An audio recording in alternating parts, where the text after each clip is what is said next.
Dobar dan, dobrodošli na još jednu tribinu u Privrednik. Smislio sam jednu genijalnu, čini mi se, foru za početak, ali su me događaji malo pretekli, pa ću potrošiti obje na početku. Dakle, smak svijeta je blizu, mi se bavimo Iranom i posljedicama svega što se tamo događa na cijeli svijet, na našu ekonomiju. I ja sam doveo dvije žene, zato što su ovu frku, kao i svaku frku do sada, složili muškarci, a kad je frka, zovu se žene da nas izvede iz nje. Međutim, pošto je Trump, dok vi ovo gledate, možda i ne gledate zapravo, jer je Trump za večeras najavio kraj civilizacije, što je opet za mnoge ljude na Balkanu dobra zapravo vijest, jer smo necivilizirani, mi ćemo preživjeti. Tako da u slučaju da je civilizacija preživjela, ja vas još jednom pozdravljam i da vam predstavim ove dvije moćne i pametne žene koje će nas smiriti, staviti loptu u rašlje i ispričati nam priču što nas čeka. Dakle, Vedrana Pribičević, dobrodošla, makroekonomistica, profesorica i analitičarka ekonomska koja svojim nastupima plijeni pažnju čak i nas koji o ekonomiji nemamo blage veze. Influencerica. Influencerica, da. Što sam kupila ove naočale, kad sam očaravila, pa sam kupila ove Kissinger naočale i sad nisam Kissinger, nego sam Cmokinger. Cmokingerka i dobro poznata Ivana Dragičević. Ja sam je najavio kao vrhunsku novinarku i analitičarku vanjske politike. Cura koja je negdje mojih godina, počinjali smo zajedno, samo što sam ja malo zakržljao u razvoju, a ona je postala jedna od najjačih novinarki na brdovitom Balkanu kada je vanjska politika u pitanju. I počet ćemo s Ivanom, sad ćemo se malo uzbiljiti jer tema je stvarno ozbiljna. Mislim, hara Donald Trump našim kaznenim prostorom i puno šire od njega sada. Stvarno smo malo prije pročitali na našim priopćilima i u međumrežju se zakotrljala ta priča nakon Trumpovog zadnjeg ispada da je večeras u 2 ujutro, mi ovo snimamo dakle u utorak, da će biti smak svijeta, da će civilizacija nestati i tako dalje. Mislim, demokrati, pa čak i poneki republikanac se već javio, sada se već ozbiljno njegovo mentalno zdravlje propituje. Ivana, ajde prvo taj komentar na početku da prokomentiramo taj zadnji njegov ispad. Ja bi, ne znam, samo dignite ruke ko je čuo i pročitao šta je objavio na svojoj mreži Donald Trump. Ako niste, ja bih to pročitala jer mislim da je, što bi rekli ovi analitičari, samo da nađem, signifikantno. Dakle, ovako. Ne može. Civilizacija će večeras umrijeti, to je naslov. Treba li dalje? Cijela, ali napisao ovako, a whole civilization, dakle cijela civilizacija, poslije možemo ući u te teme, ali dobro, će večeras umrijeti i nikada se više neće vratiti nazad. Ipak ne želim da se to dogodi, druga je rečenica, ali vjerojatno hoće. Ipak, zamislite koliko tih ima. Da. Sada kad smo završili s potpunom i totalnom promjenom režima, čitam original pa prevodim simultano, gdje su različiti, pametniji i manje radikalni mozgovi prevladali, možda će se nešto revolucionarno divno dogoditi. Tko zna, velikim slovima upitnik. Saznaćemo večeras. Jedan od najvažnijih trenutaka u dugoj i kompleksnoj povijesti svijeta. 47 godina, jer tu misli na iranski režim nakon revolucije islamske, 47 godina iznude, korupcije i smrti, konačno će završiti. God bless the great people of Iran. Sad, meni se sviđa što si počeo sa ovom nogometnom metaforom kazneni prostor, zbog toga što ja mislim da je tu ključ svega. U zadnjih 10 godina, 2016. kada je na vlast došao prvi put Donald Trump i kada se dogodio Brexit, ja mislim da je ta 2016. bila već godina kraja. Kad se svijet koji znamo promijenio i kada je upravo ovo, međunarodno pravo, međunarodne institucije koje su se krvlju mukom gradile nakon 45. se već vidjelo da to ide k vragu. Stješnjavanje u kaznenom prostoru. Dakle, ja sam sad izašla gledajući CNN gdje je većina novinara CNN-a rekla, dakle, ovo što je on napisao jest kazneno djelo genocida. Pozivna.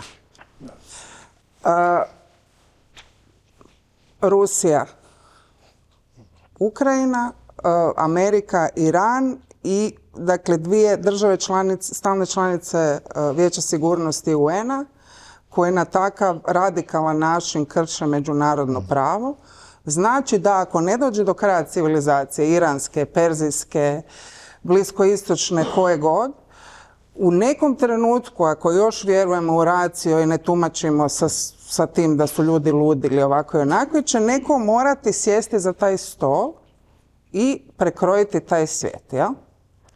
Mene u ovom trenutku, uz ovu veliku zabrinutost da danas jako puno država, za razliku od 45. kada je samo jedna imala nuklearnu bombu, ih ima danas. Dakle, to je veliki sistemski rizik. Vedrana može o vjerojatnosti govoriti, ja ne znam.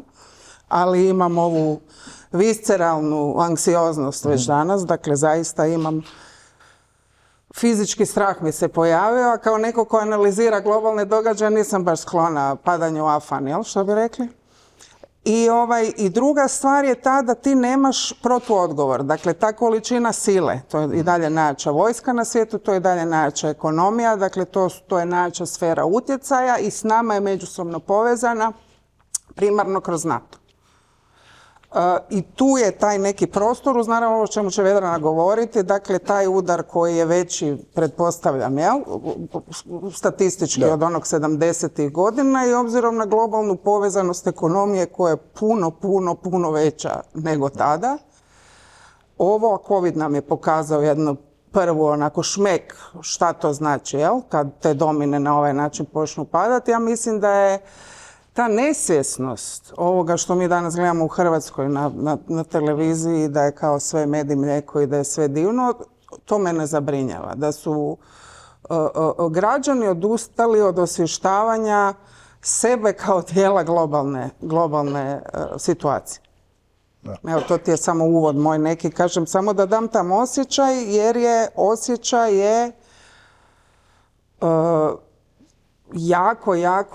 jako loš meni u ovom trenutku, jer ne vidim nikoga od leadershipa globalnog, od diplomacije u Europi. Ok, nisu ljudi kao Pedro Sanchez dovoljno jaki da mogu prevaliti taj Rubikon i donijeti neku odluku, vidjet ćemo šta se događa. Ne zaboravimo, ja to moram, jer sam s Janjom pričala prije, reći da mi koji danas sjedimo u Zagrebu, nama je tu koliko 100 km od nas je Trumpov sin, a 300 km je J.D. Vance u Budimpešti, a hvala Bogu s tom državom imamo nekakve ekonomske teme bitne ili nebitne vezane uz energetiku, a oni pak imaju neke bitne ili nebitne teme vezane s Rusima, pa kažem, ne možemo se praviti da se ništa događa ako su vladine mjere na snazi da nam taj benzin nije skočio kao što je skočio u Njemačkoj.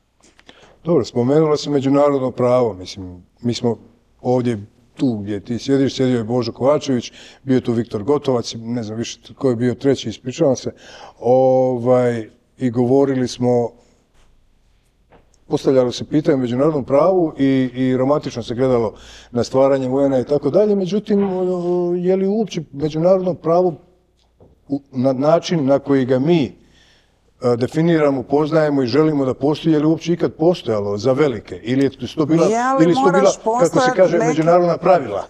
Ali pravila mora biti nešto čemu se teži. Dakle, isto kao što je Borka Pavičević pokojna govorila da demokracija nije zadata ravan, nego je borba svakodnevna za neke principe i kriterije. Tako je međunarodna. Dakle, mora postojati okvir u kojem međunarodna zajednica djeluje. A vidjeli smo i na našim ratovima i svuda, dakle ti si u krajnjem imao neku vrstu podvlačenja crte sad. Nije nam netko to bi te danas sjeo tema. neki Dayton i onda Ali je, sada je, ja mislim, puno drugačija situacija zbog toga što ti koji su krojili taj poredak ga više ne žele. To je primarno. Dakle, ti, ajmo ih nazvati, pobjednici 45. Ja? I baš imamo neku reakciju jednog od kongresmena iz Demokratske stranke koji kaže mi smo izgubili sada, stvorili smo civilizaciju kaosa, a desetljećima smo pokušavali biti svjetski policajac, dakle nekakva zadnja instanca te famozne civilizacije koju on sada ruši. Možemo li mi sada, kad govorimo o tom kraju civilizacije, mislim, on je poznat po tim blefovima, u kojima kaže danas ću uzeti Grenland, sutra ću uzeti Kubu. Gaza će biti, to je isto jedna od najskandaloznijih prije ove izjava ikad izgovorenih. Biće Rivijera. I isto nitko na to nije smio reagirati i reći cari gol, čekaj, ovo je poziv na etničko čišćenje u zločin protiv čovječnosti i tako dalje, mislim, u najmanju ruku, da izbjegnemo tu najtežu riječ genocid. Da se vratim u zadnjih 10 godina, šta se dogodilo i zašto se to dogodilo u tih 10 godina? Da. Zbog razvoja drugačije vrste javnosti. Dakle, ti danas najveću koncentraciju bogatstva imaš u takozvanom big techu, koji nisu mediji i novinarstvo, koji tu trebaju biti kao korektiv vlasti, nekako sve što smo učili da bi kao mi trebali ići pa se bacilo u smeće, nego dakle imaš najveću koncentraciju moći koja je dominantna u američkom i dijelom u kineskom vlasništvu, koja artikulira javni prostor. Algoritamski posredovana stvarnost je nešto što možda i dalje ljudima u ovoj sobi zvuči apstraktno. Ali nije, jer je ta algoritamski posredovana stvarnost dovela do toga da se ne participira, da se građanin demokratske države ne može više definirati po meni kako se definirao ondje, zbog toga što on u dnevnom političkom smislu ne participira na načine koje je naša generacija znala, da prosvjeduje, da izlazi na izbore, da mijenja vlast ako hoćeš. I stoga dopušta ovakvu vrstu autoritarnog tendencija, jer kontrola ovoga nad sviješću globalnog građanstva, ću ga ja nazvat, je vrlo perfidna sa svih strana. Ja ne bi samo tu napadala kao Zapad, američko, taj imperializam, intervencionizam, sve ovo što se događalo i što se sada događa. Nego ti imaš jedan globalni bijes koji se ne preljeva u akciju nikakve vrste, nego ostaje zarobljen ovdje u Facebook komentaru i tu u tom nekakvom kontekstu se misli da se iscrpila reakcija. Ako se to događa u kontekstu koji ja moram tu reći, a ja ga nazivam kontekst planetarne sigurnosti, gdje je tebi najveća kriza od svih kriza, klimatska kriza, za koju se Kina desetljećima priprema ekonomski i geoekonomski i sa konceptom novog puta svila, ajmo ga nazvati, i sa cijelom zatvaranjem resursne priče u Africi. Ako čitaš rusku strategiju klimatske neutralnosti 2060, sa ovaj polumjesec sahelski i sve ovo što se događa s Donbasom, isto tako za ove koje analiziraju planetarnu sigurnost se vidi. Amerika je zaostala. Amerika ima svoj, ona je samodostatna energetski sama sa sobom. Međutim, u konceptu planetarne sigurnosti, kako bi dostigla ovo što su Kinezi, pogotovo koji idu polako, ali kad dođu gore ko veliki brod, teško će ih biti pomaknuti. Oni jedino mogu prakticirati drill baby drill i staviti Big Tech u Pentagon, koji tamo može razvijati tehnologiju na takvoj skali koju recimo Kinezi rade i PR-ovski nam prikazuju na Instagramu s ovim tisućama plesajućih robota, kao što su prije djeca haklala s 2 lopte i pokazale kako Kina radi. I ja mislim da je, ta jedna priča te velike geoekonomije povezana sa novom ideologijom, gdje se to opet kažem, ja bacam sve na Vedranu jer mi je užasno bitno čuti šta će ona reći. Dakle, taj, ajmo reći, tehnološko-ideološki koncept koji se razvio u tom desetljeću, a koji je doveo, mislim, ljude koji zaista duboko vjeruju, dakle, da je tehnologija, religija, a da je antikrist svako od nas koji sa skepsom gleda na tu ekstrakciju resursa koji su potrebni da bi se radila, ajmo je nazvati digitalna ekonomija, ali ne samo digitalna ekonomija, nego i utjecaj na čovjeka kroz ovo.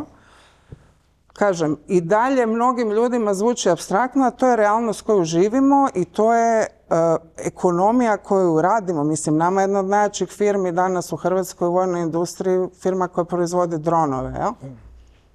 Ali se, kažem, govorim o ovom kontekstu, ja ne mogu ovdje pričati kao da sam na CNN-u. Ja stalno vraćam u naš kontekst jer mi se čini da mi, ne znam, na televiziji ne slušamo o suštinskim temama.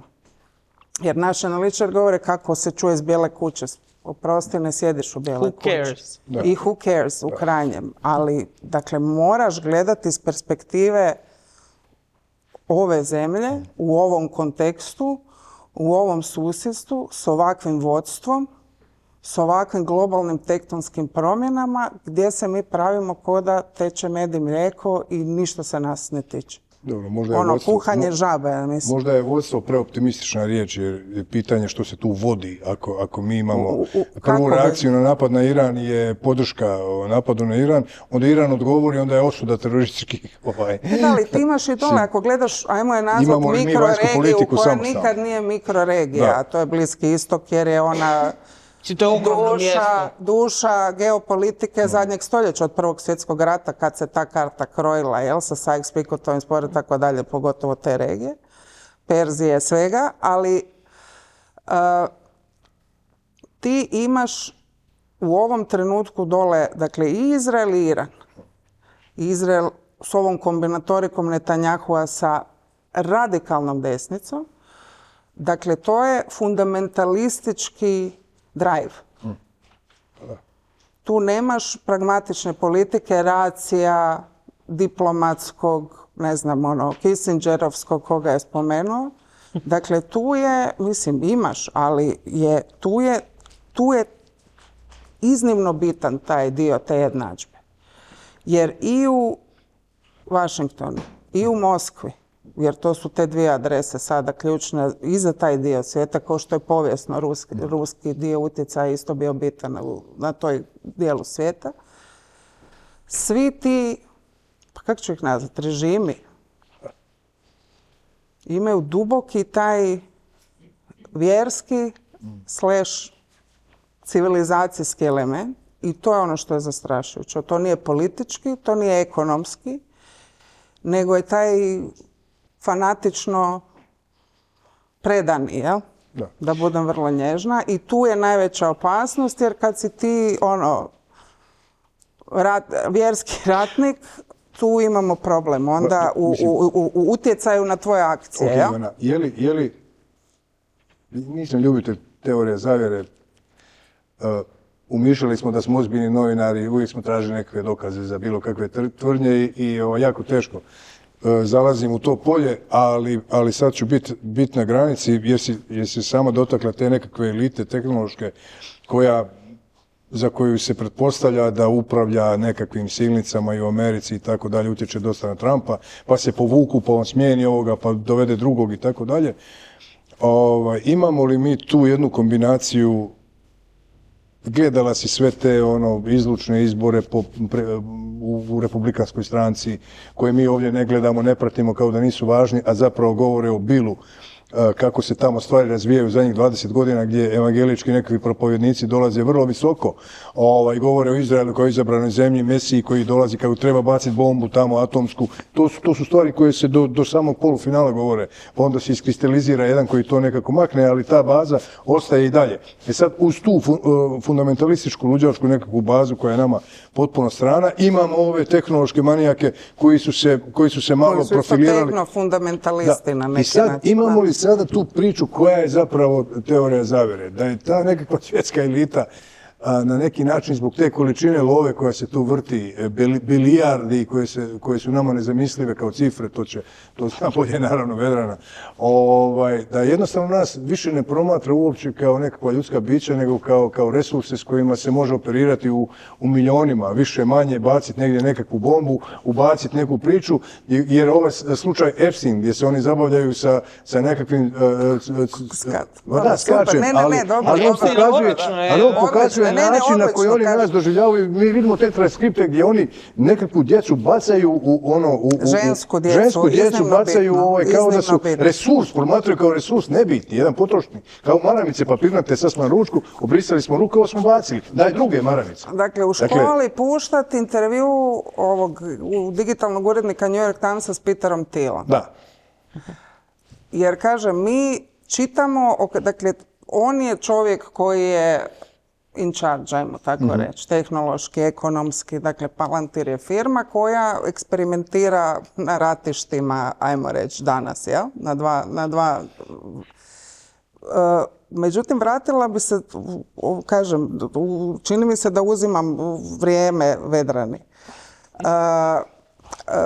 Ne bih to čak nazvala pitanje, da li je to pitanje elite, samo elite, Dobro. nego je zaista pitanje koncentracije moći i bogatstva u, nemojte me krivo shvatiti, u muškim rukama. Ja? Započeo sam s tim jer se čini da to nešto nije u redu. Ne, nije pitanje da nije, jer je, dakle, s druge strane je upravo taj apokaliptični moment koji nije teorija zavjere, nego je to vjerovanje. Dakle, mi živimo u tom svijetu jer on, dakle, ide Peter Thiel u Vatikan namjerno da ga vidi papa, držati predavanje o Antikristu, a papina misija novog pape je anti-AI papa, koji shvaća planetarnu dimenziju onog što sljeduje, što bi rekao. Ti imaš po meni još jednu iznimno opasnu stvar, koja je, šta god neko misli, u Americi, dakle, vojsci njihovoj i tako dalje, to sam već jednom rekla, ljudi to ne vide. U Pentagonu, nakon Vijetnamskog rata, je osnovano nešto što se zove Office of Net Assessment. Dakle, to bi ga nazvali Ured strateškog planiranja. Tada, te 70 i neke, je na to mjesto sjeo taj jedan čovjek koji ima ozbiljnu jednu vojnu karijeru, kojeg su zvali Yoda. Ja? I koji je sjedio tamo od te 70 i neke dok nije umro 2015. Koliko računa, koliko je predsjednika od Nixona do Obame prošlo. Dakle, on je tamo sjedio. On je bio mozak strateškog planiranja američke obrambene politike. Šta god mi misli, jel? Tamo je neko to promatrao, svi think tankovi, naručivali su analize i tako da. 2015. je na to mjesto došao drugi čovjek koji je tamo sjedio 10 godina do početka veljače prošle godine, dakle 2 tjedna nakon što su ovi došli na vlasti. Ako se sjećaš one dečke, dođi onaj Muskov AI program koji je ušao da reže birokraciju. I čovjek je dobio otkaz, ne samo što on dobio otkaz, Ukinuto sve, da. nego je ukinut cijeli odjel. I ja kada vidim da je Ministarstvo obrane preimenovano u Ministarstvo rata, na kojem sjedi jedan flamboyantan, rekao bi jedan komentator, Da budemo blagi. voditelj Fox Newsa, i koji, Bujanec, ono. i koji Bujanec pita vodi ministarstvo. ChatGPT maltene i smijeni bez ikakvog, dakle ti smjenjuješ zapovjednika, pazi, smjenjanje prekriče zapovjednik kopnene vojske Tako je. SAD-a. Smijenio ga čovjek, ti smjenjuješ takav rang zbog nekog propusta, jel? Valjda. Da. Smijenio ga zašto? Mislim, koja je bila tad priča u optici? Pa sad si Da će nešto- ići kopnena ofenziva, jel? nešto se- Dakle, to su po meni takva vrsta onoga što gledamo.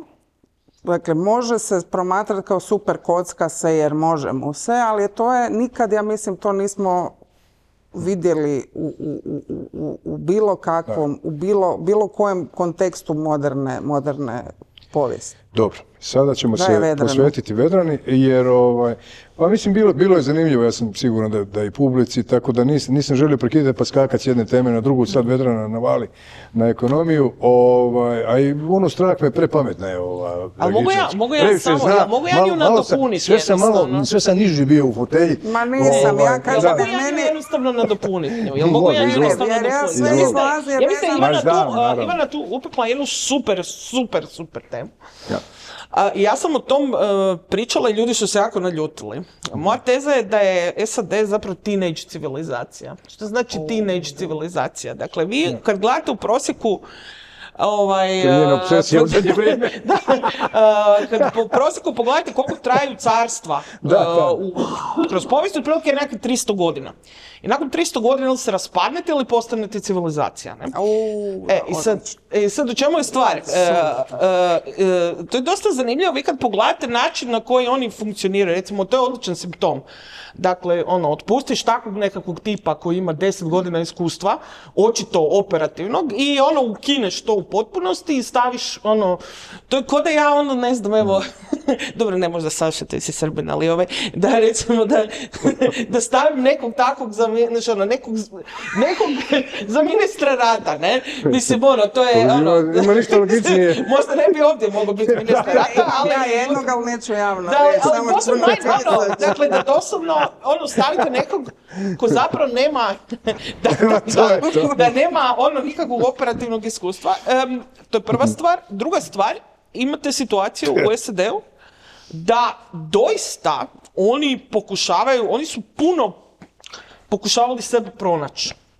Pa je bilo nekakvih raznih ovoga, onoga, nepretjerivanja, pa se onda to, ne znam, tamo pretvorilo u nekakav veliki zapravo, kao i sve kad govorite ekstrem, u nekakav cirkus. I onda su oni, šta im je ostalo na kraju? Na kraju im je ostao taj Curtis Yarvin nesretni i taj Nick Lang se zove, filozof, koji je zapravo pandan Dugina. Bravo.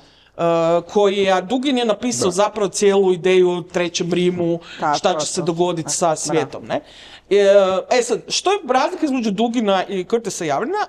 Dakle, Dugin, možete o njemu misliti što god hoćete, čovjek je filozof, možda vam se ne sviđa njegova filozofija, ali s druge strane Curtis Yarvin je čovjek koji je preživio financijsku krizu bez posla, u dobi kada je zapravo trebao naći ženu. Oženiti se, imati djecu, kupiti kuću, imati standard, the American dream. Jako puno muškaraca to zbog zbog reperkusija recesije 2007. i svega onoga što se dogodilo nije uspjelo napraviti. Ne? I tako su nastali inceli. Tako, i tako je krenula ova radikalna maga. I tako ih zapravo ta tamna dark renaissance, cijela ta, vi kad čitate Dark enlightenment. Da, kao... Čekaj, opet su muški... Ali to je sada, mislim, kažem, čekaj, muškarci nisu uspjeli biti autoriteti, duhovni autoriteti obitelji i frka. Mi to proučavamo, zato što je to užasno zanimljivo. Jer je to ideološka. Jer to je ideologija koja, isto... Ja recimo, ne znam, dosta proučavam nacistički, proučavala sam nacistički okultizam, jer me zanimalo, otkud im te ideje. I onda sam počela čitati to što Curtis Yarvin piše zapravo, i on je na neki način uspio uvjeriti jako velik broj ljudi da on ima nekakav civilizacijski softver s kojim će oni sad pokušati, nek Amerika bude upogonjena tim civilizacijskim softverom, ne? I sad, što je ideja? Ideja je zapravo, s obzirom na to da SAD očito ne može dalje ovako, vratiti se na neko prijašnje stabilno stanje. Šta je za njega stabilno stanje? To je ona Don Rowe doktrina, ne? Dakle, vraćanje 100 plus godina unazad, gdje ćemo, carinama pokušati nešto razmrdati, razmrdati svjetski poredak i slično. Malo ćemo, prijetiti okolo, Trump always chickens out, ne? Dakle, prijeti pa to onda ne napravi. Pa se povuče, I zapravo, na neki način, mislim, to Curtis Yarvin i govori, pogledajte te njegove grozne podcaste, ali isplati se stvarno gledati, da bolje shvatite što se tamo doživa, u kojim disjunktnim stvarnostima algoritamskim, što je Ivana govorila, ljudi tamo žive, da vi zapravo shvatite da on misli da Trump treba postati, dakle da SAD treba postati monarhija. I da Trump biti treba biti instalirana... Pa to je rekao prije par dana, rekao da bi trebao biti kralj. Tako, dakle, ali to je na neki način ta nekakva suluda ja bih rekla, ideologija na koje oni pokušavaju pokušavaju operacionalizirati. Svašta može biti ideologija, ali ne može svašta biti ekonomska politika. Jel da? Dakle, kako neoliberalizam može biti ideologija, postoje neoliberalne politike. Kako socijaldemokracija može biti ideologija, kako mogu biti socijaldemokratske politike. Pravo je pitanje šta su ekonomske politike ovoga. Čini se jedno veliko ništa. Jer on zapravo, kad vi pogledate ekonomski, napravio za svoje zemlje samo loše. Cijene su porasle, platili su, dakle, carine su platili potrošači i on ima najniži rejting koji je imao ikad. Ok, Vedrana, da pojednostavimo, ljudi gledaju strahujući svaki dan, evo recimo, ja se ne sjećam da je netko s adrese tipa irski premijer ili ministar obrane Italije. Prije par dana kažu, ljudi, dolazi nam nešto što se nikad nije dogodilo i bit će užasno. Evo, možda najbolji primjer. Mislim, kakve su to? Saša, najbolji primjer. Pa normalno će se prepast da... Najbolji primjer. 39% svog helija na svijetu prolazi kroz Hormuz. Sad se vi pitate šta će nam heli? Da. Well, guys, niti jedna magnetska rezonanca ne radi bez toga. Da. Kužite, dakle, magnet se mora ohladiti na 4 Kelvina. To nisam ja znala, to je moj muž, doktor kemije, on strada doktorijat kemiju sad. I onda on kad je čuo da su Hormuz zatvorio, se počeo smijati. Ja kažem, šta ti je smiješno toliko? On kaže, pa dobro, okej, nafta. Da. Ali dvije stvari. Urea, zapravo sumpor, urea i heli. Ali dakle, netko je u jutarnjem... Da, gnojiva, dakle, fosfati, sumpor, dakle, sumporna kiselina se koristi u obradi metala, dakle, u obradi bilo čega metala, od ove stolice, trebate, da biste ovu stolicu napravili, trebate sumpornu kiselinu, vrlo jednostavno. Okej.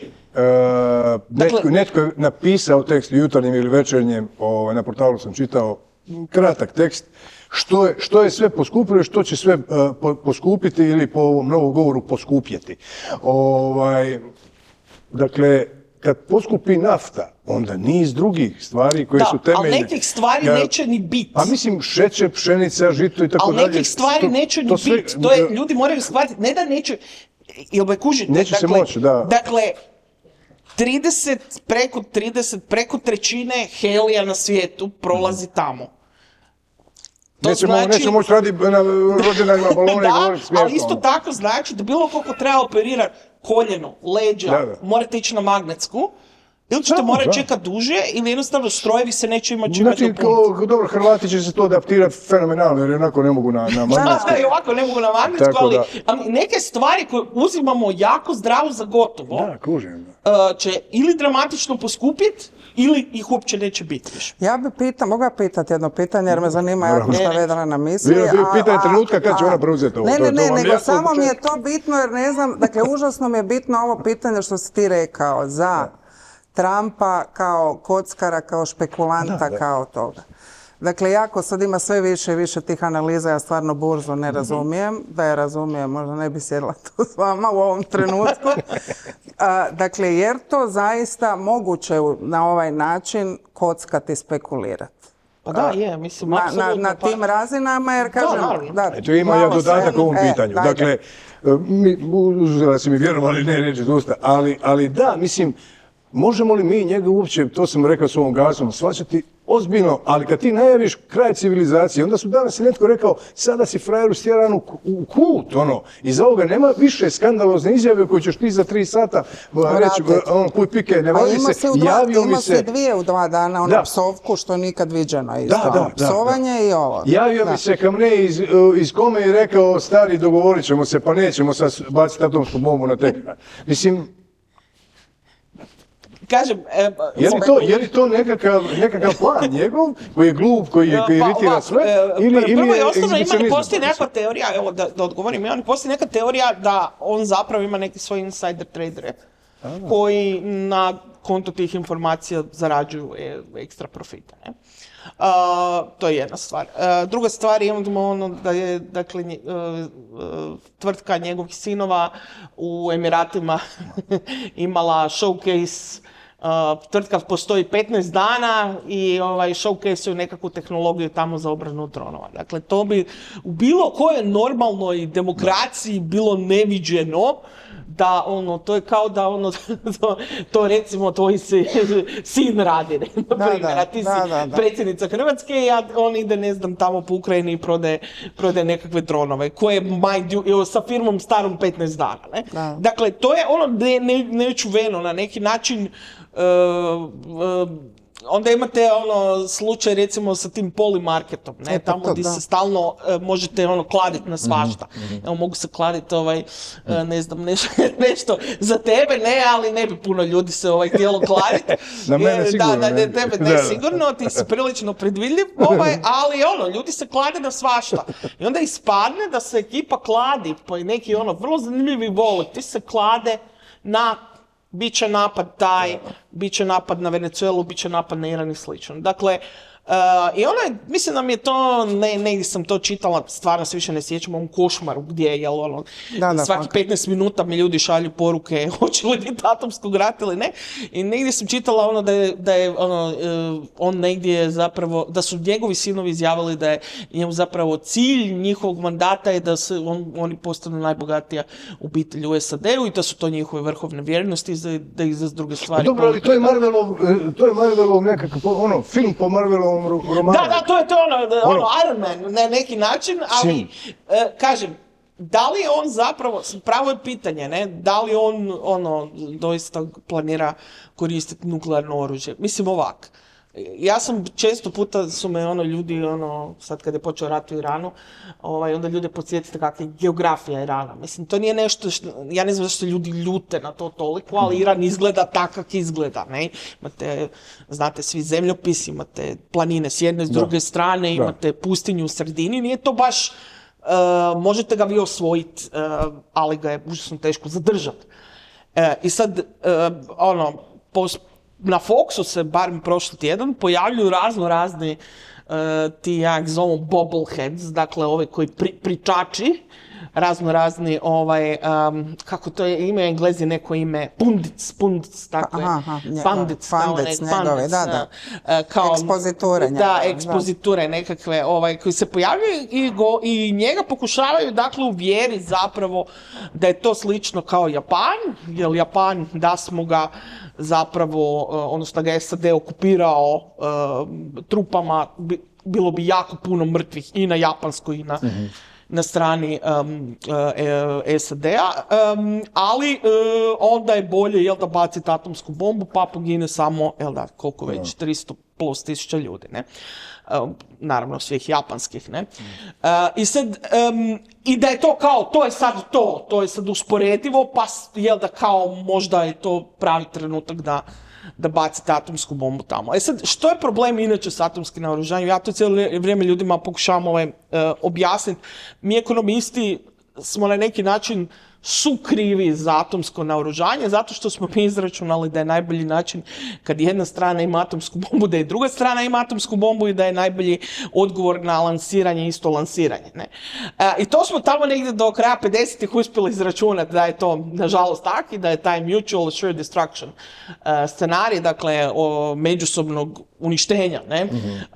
Ako je jedna strana lansira, druga strana isto najbolje da lansira. I manje više od 60-ih nadalje se brinemo da slučajno ne lansiramo jedni na druge. Sad, u čemu je problem? Problem je ako puno zemalja ima atomsku bombu, okay? Ne je li ima Kina ili ima Indija ili ima, jednostavno broj zemalja, što je veći broj zemalja koji ima bombu, jednostavno se količina, vjerojatnost da će neko slučajno lansirati se povećava. Ne povećava se puno, ali se povećava. I sad imamo tu Iran koji je near nuclear state, kako bi se reklo, ne? Koji imaju neke ili imali su aspiracije prema atomskoj bombi. Sad pitanje je kolike, jedni kažu vrlo male, drugi kao skoro pa ju imaju, ne? I šta bi se točno s tim postiglo, ne? Dakle, bacili biste bombu and then what, ne? To je to nije kako da kažem, To nije uopće usporediva situacija. I mene osobno jako brine kad se te stvari pojavljuju u medijima. I kada ti ljudi, recimo, dobivaju, recimo, taj čovjek je na Fox News pričao, valjda, pola sata o tome. I to su svi mediji prenijeli, ne? Ali to je taj apokalipsa. Da, i ja ne znam uopće, kao prvo, uopće ne znamo što bi se dogodilo. To ovo nisu 50. pa da imate samo 2 ili rane 60. pa da imate 2 nuklearne sile. Imate, s jedne strane imate Pakistan. Ne? Pakistan ima već probleme i unutarnje, ima Indiju s jedne strane, ima Iran s druge strane, dakle to je jedna igra. Mislim, Pakistan je upravo u manjem ratu s Afganistanom. Da, dakle imate tamo je ne smije biti prosta, ali jedno veliko njesra. Gdje ovdje su Srbi, ovdje se sranje govori normalno. Ali bottom line, želim vam dočarati da zapravo, da se to doista dogodi, nitko ne zna što bi bio sljedeći korak. Da li bi bio korak da svi šute i prave se da se to nije dogodilo, ili bi neko odlučio, crvena linija je pređena, mi ćemo odgovoriti. I na koji način ćemo odgovoriti? I ko će odgovoriti? Tako da, imam, kako bi se to reklo, nuclear anxiety, ne? Pa da, ali mi smo, to sam ja pisala u knjizi svoje drugo, jer smo mi rasli, mislim, vjerojatno starija generacija, hladnoratovska, imala taj upravo deterrence strah, jel? Mi smo, mene Černobil obilježio, ja sam sanjala do početka našeg rata da ću roditi dijete s 3 glave, mislim, to je zaista bilo determinirajuća jedna činjenica, jer ti se kao uprizorilo nešto, šta je to ovako, jel, okej, nismo mi vidjeli Hirošimu, ali si, kako bi rekla, gledao si film, da budem.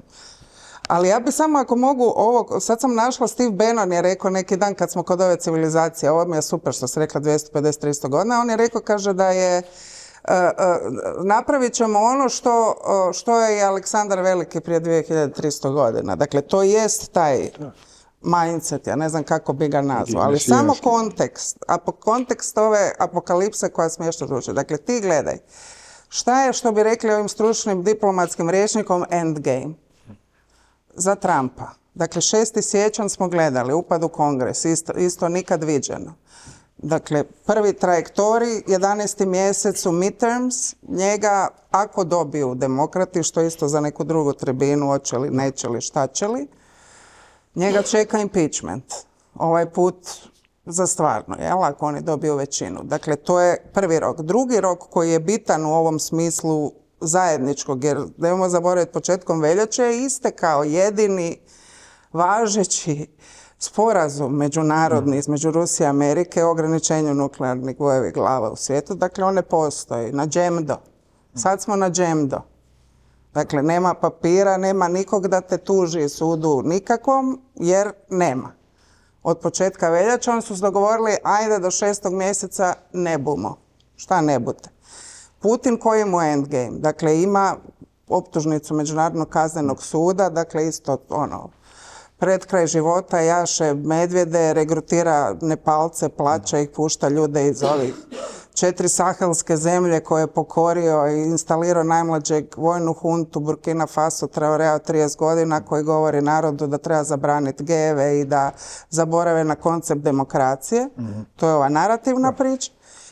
Imaš ove ajatolahe i sve što smo spominjali, di će oni pustiti, jel, od 79, šta da puste?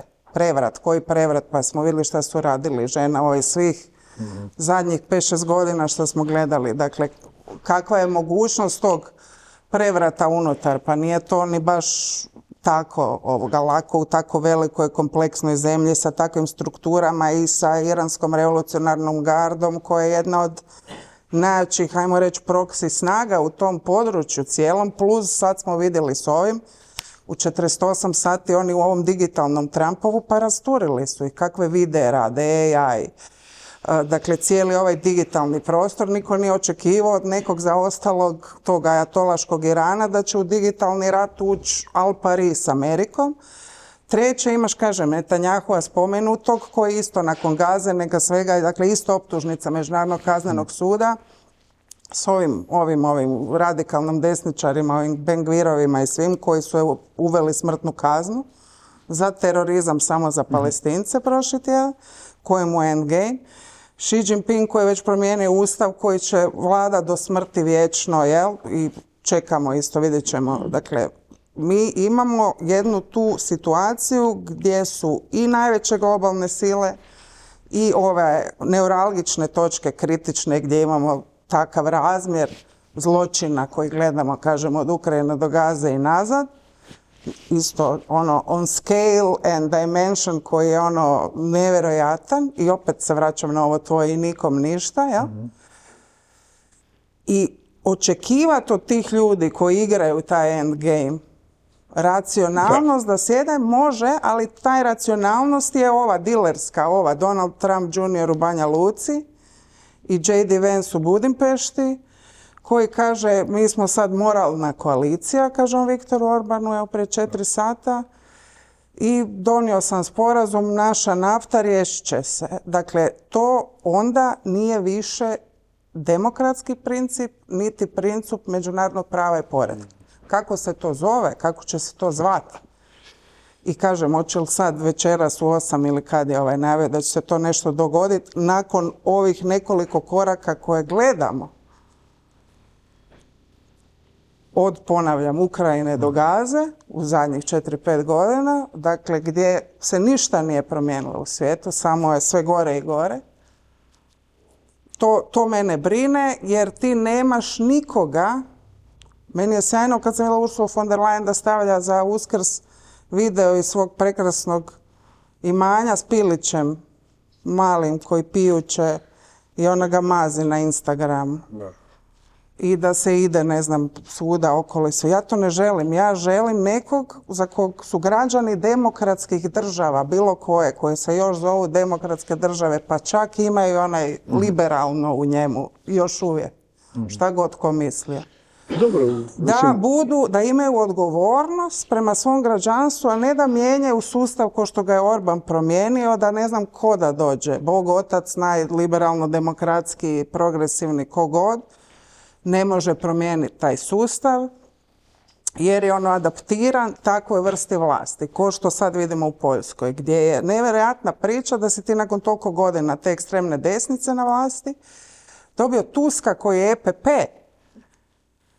koji je progresivna opozicija bio i svi su slavili kad je on došao na vlast. Dakle, mi živimo u kontekstu u kojem Europa kao projekt mira mijenja sadržaj aktivno i niko, meni kad kaže neko europske vrijednosti, a ne koje su to europske, što to danas znači ako ti ljudi dolaze na vlast na izborima i mijenjaju sustav kao demokratski izabrani ljudi, mijenjaju pravosuđe, ljudsko-pravaške okvire, sve ono što smo mi znali kao to neko društvo gdje si se ti kao građanin ili građanka demokratskog društva osjećao valjda sigurno i zaštićeno, da si imao pravo, sud, odvjetnika, svoju osobnu slobodu.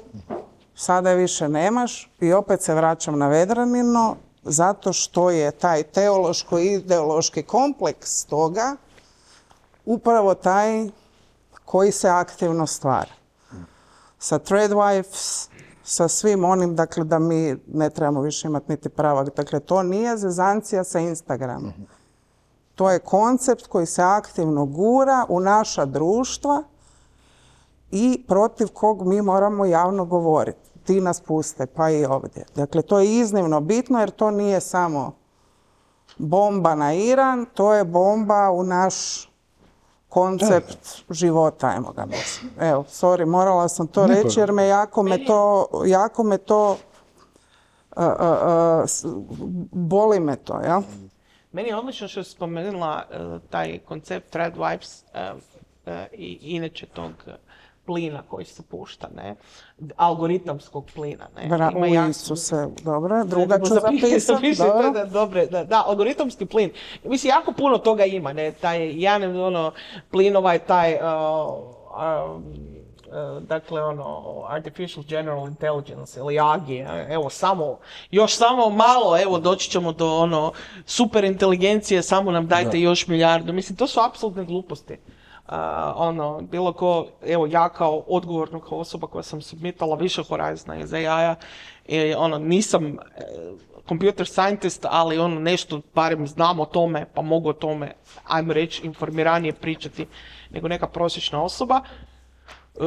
To su, dakle, apsolutne gluposti. Vi da biste mogli staviti, mi smo desetina godina daleko u istraživanjima još trebamo ići, da bismo napravili ono što se zove AI embodiment. Vi stavite AI u robote i onda robote pustite na ljude, u tvornicu da nešto rade. Roboti su pojeli ljude. Dakle, tako.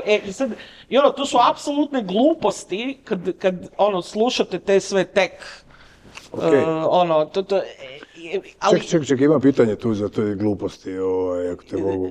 Jer jednostavno to nije istina. Dakle, vi kad gledate, recimo, šta piše u Horizon Callovima, šta se treba istraživati, EU dosta dobro pazi na što će potrošiti pare. Evo, iranska ambasada je poslala pismo svekolikom hrvatskom građanstvu. Neću ga sad čitati, možemo poslije. Ali uglavnom, bottom line je taj da jednostavno...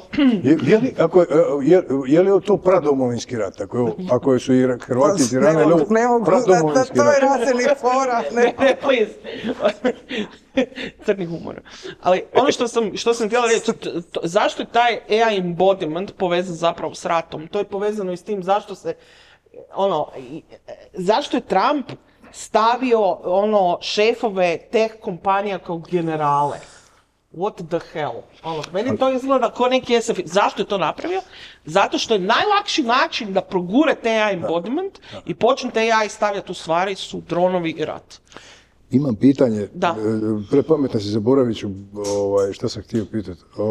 Dakle, bila je sada etička dilema u vezi rata i napada na Iran, koja je prošla bez puno komentara u novinama. Dakle, ako ću ja moći to dobro interpretirati, dakle, nekakve softverske tvrtke koje proizvode AI naoružanje, korištenje AI-a u napadu na Iran, su došli do jednog zida i rekli su Hexetu kao mi to više nećemo. To je sada granica koju mi ne želimo preći. O čemu se radilo?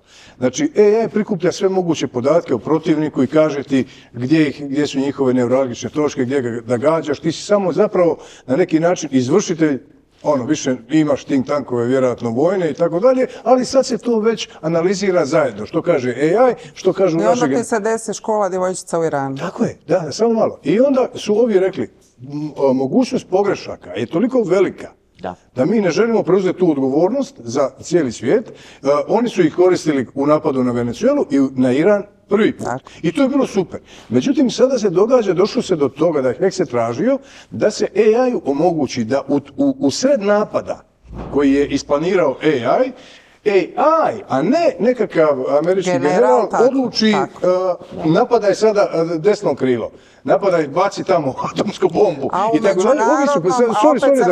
u međunarodnom pravu to je ne da nije regulirano, nego ne postoji. Tako je. Imam ovdje slučnjakinju za nešto slično. Dakle, to je... Sad ćemo je pitati. Mislim, to je siva zona potpuno. To je pecamo... Čisto da dobijete dojam koje, dakle, ovak, koja je razina, gdje smo sa AI trenutno. Da.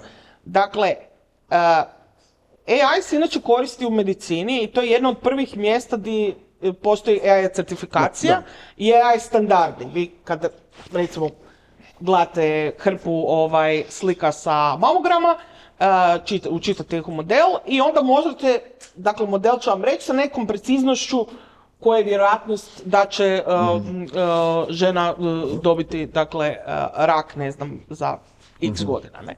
E sad, u čemu je stvar? Dakle, mi nismo uspjeli riješiti ni kako taj model funkcionira, jer postoji toliko različitih slika sa različitih aparata i jako je bitno, jel da, u konačnici ko je bio operater, kako je slikano. Isto u konačnici ko je slikate s mobitelom, nije svaka slika jednako dobra, ne?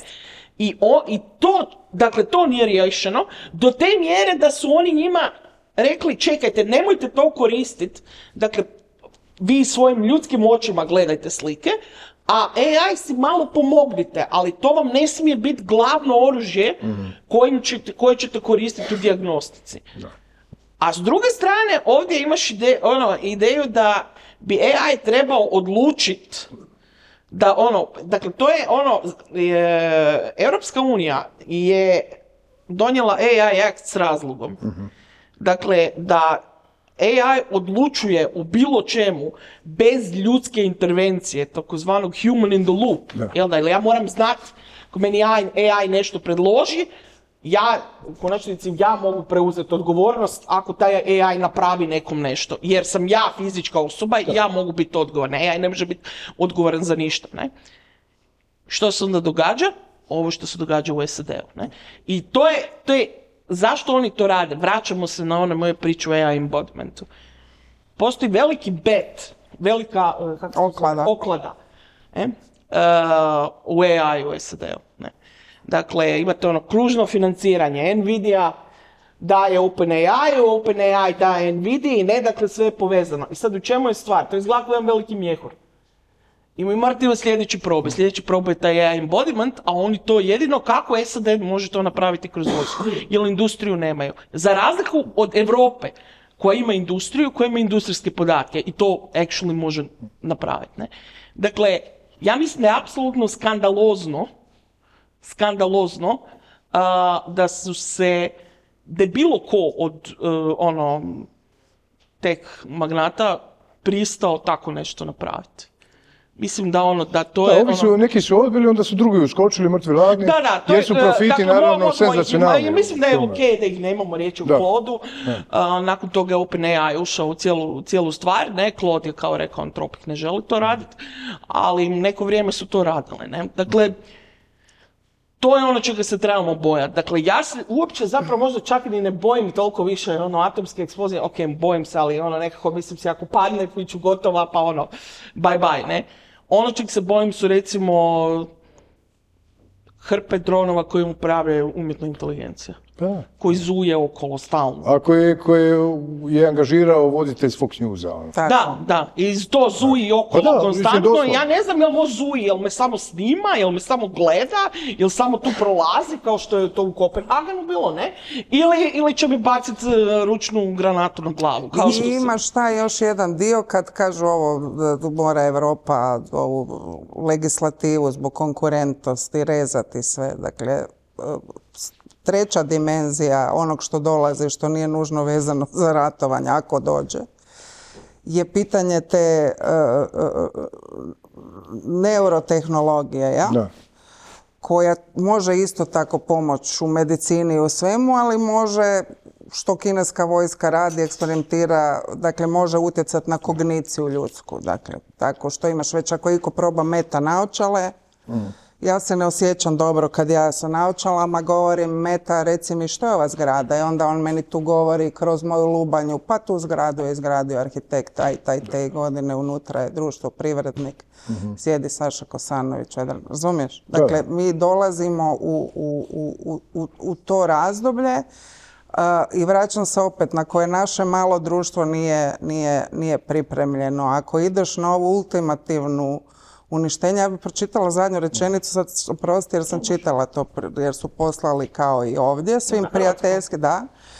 Dakle, zadnje samo pasus, Janje sam poslala na poruku. Islamska republika Iran nastavit će se svim silama, to je na 2 stranice dugo, braniti svoj nacionalni suverenitet i teritorijalni integritet protiv rata koji su nametnuli SAD i izraelski režim, te očekuje da sve zemlje ispune svoje obveze prema međunarodnom miru i sigurnosti i osude agresore. Provedba mjera i nadzora u Hormuškom tjesnacu, mjera nadzora, ima za cilj spriječiti SAD i izraelski režim i one koji sudjeluju u ovoj agresiji, dakle Europa ne sudjeluje, od zloupotrebe i unapređenja svojih ratnih ciljeva protiv Irana, koordinacijom koja se provodi s mnogim zemljama koje nisu dio ove agresije i nisu u neprijateljskom odnosu s Iranom, moguć je sigurni prolaz brodova. Vratimo se na Hormuz. Petrodolar, čao. Doleti je sada u juanima, plaćaju im. Svi prolaze. Jedino ovaj kineski Costco ne plaća ništa, oni za džabe.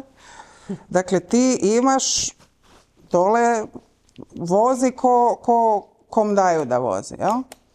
I kažem, tu je ova tema Europe, ja mislim, iznimno bitna, jer mi, jasan je fokus na neposrednu ugroženost Ukrajinu i sve zajedno. Ali si ti na svim drugim područjima podbacio. Ti nisi uspio svoje južno sredozemno susjedstvo zaštititi. Od Libije, i spominjam te sahelske nesigurnosti gdje se taj ruski utjecaj toliko ušančio i ko onda, ne znam, kad su Gaddafi i Berlusconi pričali oko izbjegličke krize. Dakle, sada imaš dole Putina koji drži južni ulaz, jel? Gaza, ako govoriš o ljudskim pravima, o humanitarnom pravu, o vladavini prava, dakle to da je Europa totalno bila tiha, isto nama na sliku, a treća stvar je nemogućnost, ajde oko Grenlanda nešto se pokazalo jedinstvo.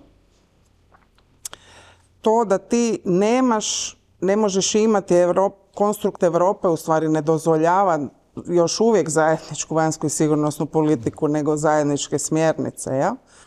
Ali ti ako Europa se ne preformulira nakon ove krize, ja zaista mislim da je apsolutno neće biti na ovim okvirima koje mi poznajemo. Koliko god se to na mišiće vuče, proračunski, novci, zaduživanja, nove instrumenti, adaptacija sa krizama koja je sad, kažem, toliko intenzivna da ja ne vidim leadership, što bi se reklo. Baš me strahovito nervira jedna mala zemlja na Karibima koju niko nikad ne spominje u svim ovim, a sad je spomenuo Trump, rekavši uzet ću ih, Kuba. Kakav god bio režim na Kubi, kako god oni živjeli, ali to da će Trump uzeti Kubu je nešto što je, ljudi su rekli, pa dobro, briga me za Kubu, čovječe, dok ne uzme nas, dok ne uzme, ne znam, dio Danske i tako dalje. I sad kad se nabrajaju svi ti prijestupnika Donalda, nitko ne spominje činjenicu da je čovjek najavio aneksiju, praktički Kube, promjenu režima, da je tu zemlju koja desetljećima trpi ekonomske sankcije, i na rubu gladi, da je sada napadom na Venezuelu doveo s druge strane ruba gladi, da je sad tamo stvarno jedna humanitarna vjerojatno katastrofa, ali sad imamo tog Sancheza u Španjolskoj koji je nešto rekao pa ga se slavi, pa je kanadski premijer nešto rekao pa ga se slavi, pa je ušutio sada, ali mi, Ivana, nemamo na međunarodnoj razini nikoga koji je u stanju reći car je gol i stati iza svakoga ugnjetavanog pojedinca, naroda i države, mislim. Ne znam uopće što bi ti rekla na ovo. Nemamo točka. Nemamo točka, da. Ajde jednu stvar, Vedrana, izvan svih tih termina, anglizama tvojih o kojima ja nemam pojma i šarmantnog vokabulara, možeš li se spustiti na ovu našu proletersku razinu i ljudima koji su preplašeni, čovječe, koji milijoni ljudi gledaju ovu moju tribinu na YouTube-u, poručiti ako se ovo nastavi, ako civilizacija nekako preživi još par dana, mislim, šta da radimo, čovječe, nafta ovde, uljana repica, gnojiva, je li stvarno dolazi ta kriza kako su je najavili, ne baš stidljivo irski premijer je rekao dolazi otprilike svog svijeta, ljudi pripremite se na to, a mi smo ovdje plešemo posljednji tango, Titanic tone, a Plenki i GGR govore da je sve u redu. GGR je naš, ja ću sadržaj svog podruma nabrati, pa Vedrana ekonomska analiza. Šta ste spremili? 10 galona vode, obično, 10 galona vode, baterije razne, baterijske lampe razne, tranzistor, baloni helija, rekla je. Da će biti neki kratki val kao i uvijek. Tranzistor, konzerve, plava riba omega-3, da srdele više nema u najplićem moru mediteranskog bazena zvanom Jadran, ali to je bitno, dakle ove sardine. Šta sam još rekla, ove suhe, one rižine kekse, to je malo sad investicija, to je poskupilo zbog ovog krize sad Kina i sve pressing, jer to možeš i hidrirati, razumiješ ti, ako taj keks on se malo nabubri, to voda možeš i pojesti na žlicu. Ovo nije zezanje. Imaš onaj švicarski nož, imaš one folije, moraš zbog nuklearnog, dakle ne kupujte, ja imam Hashimoto, ne kupujte ništa, to jod, to su gluposti, to samo te štiti. Ako ti dođu ovi Vučićevi u podrum, nemoj slučajno imati pirotehniku neku i utužit ćete. Pa to može, zašto ne malo da proslaviš, kad svi možeš i ti barem u podrumu i neki onu vreću za, to je taj prva i ove lijekove i to sve. Za jedno 14 dana je kao da možeš izaći nakon 14 dana. Ajde, Vedrana, sad stvarno reci, je li ovo racionalno ili je poludilo žena? Ne, ja mislim, mi isto imamo doma vodu u podrumu, to smo još prije nekog vremena kupili na akciji u Žabcu. Ja kopam bunar. Ne. Ja sam u Mikulićima kopam bunar. Da. Ne možeš bunar, ništa moraš. 10 tableta joda, to je za 5 eksplozija. Da. Ali, da se malo manje šalim, ne? Mislim, irski premijer je rekao, mi nemamo 2 mjeseca, mislim, Argentina, mislim, ima najveće zalihe uree, nekakvih 45 dana, svi imaju drugi manje. Sad ide, sjetva. Sjetva, dakle, baca se, jel da, kako se to kaže? Nešto, sjeme. To nešto, dakle... Agrarne neke te spike, ne? Nekaj se to... Nešto se sadi. Ali kako siješ, tako ćeš i žnjeti. Ne znamo ni posijati. Ne znamo ni posijati, da. Žena velela. To je, dakle, u tom kontekstu onda fali umjetnih gnojiva. I mislim, ja često puta se pitam koliko u Hrvatskoj ljudi na visokim pozicijama razumije krizna stanja i kako se na njih pripremiti. Hrvatska recimo ima u kontinentalnoj Europi najveće zalihe čiste vode. Dakle, u Karstu se nalaze najviše zalihe čiste pitke vode. Ima jedino više gore u Skandinaviji, ali su zaleđene, dakle ovdje su odleđene, ne?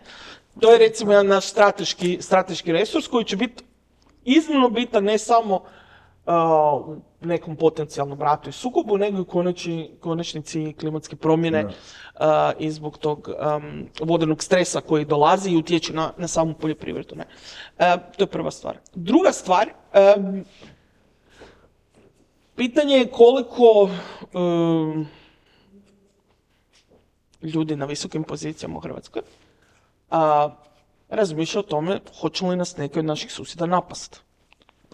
Zbog pitke vode, između ostalog. Pa u konačnici. Pa ne, ali samo ti imaš recimo element da ti u zadnjih nekoliko godina imaš sustavne napade na stratešku infrastrukturu u Hrvatskoj, čitaj bolnica Rebro, Luka Rijeka, stalni napadi na ove kartične sisteme, banke i tako koji su minimalni, koji nisu nužno, koji su, pričala sam s ovim cyber stručnjacima, koji su u većini slučajeva još uvijek su ovi hakerski, nisu foreign agents, što bi se reklo. Dakle, a može se i to kupiti. Ali može se i to kupiti, ako je druga, treća ruka, samo je pitanje te zaštite strateške infrastrukture. Jer ako ti danas djeluješ da tebi AI face recognition čita ovo, dakle da ti se uzimaju identiteti, da ti se preko ovog, kažem, znaš, mislim, to nije SF, to je činjenica i ti moraš imati stratešku infrastrukturu zaštićenu na neki način. Ne govorim samo o ovom osobnoj svijesti građanina koji, ne znam, razumijeva, ako mi smo kod djeca prodavali bonove Crvenog križa, shvaćali šta je obrana i zaštita.